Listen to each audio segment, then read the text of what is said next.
Welcome to Digimasters Shorts. We are your hosts, Adam Nagus and Carly Wilson, delivering the latest scoop from the digital realm. Esther Perel, long known for exploring the complexities of intimate relationships, is now turning her attention to a different arena, the modern workplace. She argues that plunging employee engagement, particularly in Europe where it stands at just 12%, signals a broader crisis of human connection at work. According to Perel, remote and hybrid models, global teams, and increased reliance on AI are accelerating what she calls social atrophy, an invisible erosion of everyday interactions that once held organizations together. She points to the loss of small talk and informal moments on video calls as evidence that efficiency has overtaken intimacy. Perel warns that without casual, low-stakes conversations, leaders will struggle to navigate the difficult discussions that healthy workplaces require. New data suggests employees are feeling the shift, with many reporting less patience for small talk, greater anxiety around spontaneous conversations, and more difficulty reading emotional cues since AI tools became commonplace. Perel cautions that automating entry-level tasks and trimming headcount may also be cutting off vital pathways for young workers, particularly Gen Z, who already report the highest levels of workplace disconnection. She rejects the popular notion that companies are families, arguing that such rhetoric creates false expectations and inevitable disappointment during hard times. Instead, she urges executives to create space for honest conversations about anxiety and uncertainty, rather than hiding behind productivity tools and polished agendas. For Perel, the real challenge for business leaders is learning how to manage the messiness of human relationships in an era increasingly designed to eliminate friction. Chinese AI startup Moonshot has unveiled Kimi K3, a 2.8 trillion parameter system it calls the world's largest open-weight artificial intelligence model, with performance approaching US firm Anthropic's Frontier Fable model.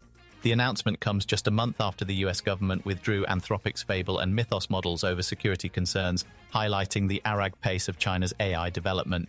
Moonshot says Kimi K3 is designed for advanced reasoning, long-horizon coding, and complex knowledge work, featuring a 1 million token context window to handle massive prompts. As an open-weight model, it can be downloaded and customized by users, unlike proprietary closed-source systems. Benchmark firms ranked Kimi K3 at or near the top against leading US competitors, with performance comparable to OpenAI's GPT 5.5 and Anthropic's Claude Opus 4.8 on complex tasks. The news rattled investors, sending shares of Chinese rivals Jipu and Minimax sharply lower in Hong Kong trading. Analysts say Chinese AI companies are gaining traction globally because their systems can be deployed at a fraction of the cost of leading US models, though scale alone does not guarantee superior performance. Hosting a model of this size could require hundreds of thousands of dollars in computing equipment, limiting local deployment despite its open release. Backed by Alibaba and Tencent, Moonshot is reportedly seeking $2 billion in new funding at a $30 billion valuation as it positions itself at the forefront of the intensifying global AI race. More than 4,500 Google employees have signed a petition demanding stronger layoff protections as AI-driven job cuts sweep the tech industry. The workers are calling for guaranteed severance, voluntary buyouts before mandatory layoffs, and the option to take severance as extended paid leave. Their push comes despite Alphabet reporting $109.9 billion in quarterly revenue, up 22%, with operating income rising 30% to $39.7 billion. Union president and software engineer Parul Kul said the company's massive success makes the continued cuts harder to justify.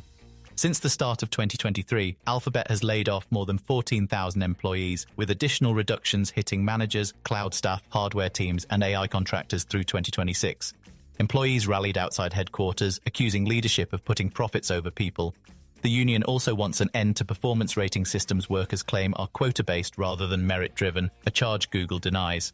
Organizers say the campaign has already helped secure voluntary exit packages for more than 70,000 employees and want such offers expanded company-wide before any future layoffs. While Google has not confirmed AI as the cause of its cuts, other tech giants have openly linked workforce reductions to AI-driven efficiency gains. Netflix says roughly 300 titles on its platform have used generative AI, primarily during post-production, as the company pushes to boost efficiency and cut costs. In its second quarter earnings report, the streaming giant said it is increasingly leveraging AI tools to deliver higher quality content more quickly and at a lower price. Executives highlighted projects including The American Experiment, Glory, and Brazil 70, a saga du Tree, where AI helped create complex sequences such as enhanced crowds, historical battles, and detailed world-building shots. Co-CEO Ted Sarandos told investors that 17 minutes of AI-enhanced footage in the American experiment were produced twice as fast and at half the cost of traditional methods. He added that many productions would have skipped those scenes entirely due to budget and time constraints. Netflix has expanded its AI investment strategy, acquiring new technology ventures, launching an AI animation studio, and even using an AI-generated voice of Gene Wilder in a reality series. Financially, the company reported $12.56 billion in recent earnings and said it remains on track to double ad revenue to $3 billion. Addressing concerns about viewer retention, Netflix said engagement is measured by more than time spent, pointing to 97 billion hours watched over the past year, up 2%. The company is also diversifying its offerings with video podcasts, short-form clips, digital brand partnerships, and is considering always-on channels to compete with free streaming platforms. Thank you for listening to today's AI and Tech News Podcast Summary. Please do leave us a comment, and for additional feedback, please email us at podcast@digimasters.co.uk. You can now follow us on Instagram and Threads by searching for @Digimaster Shorts or search for Digimasters on LinkedIn.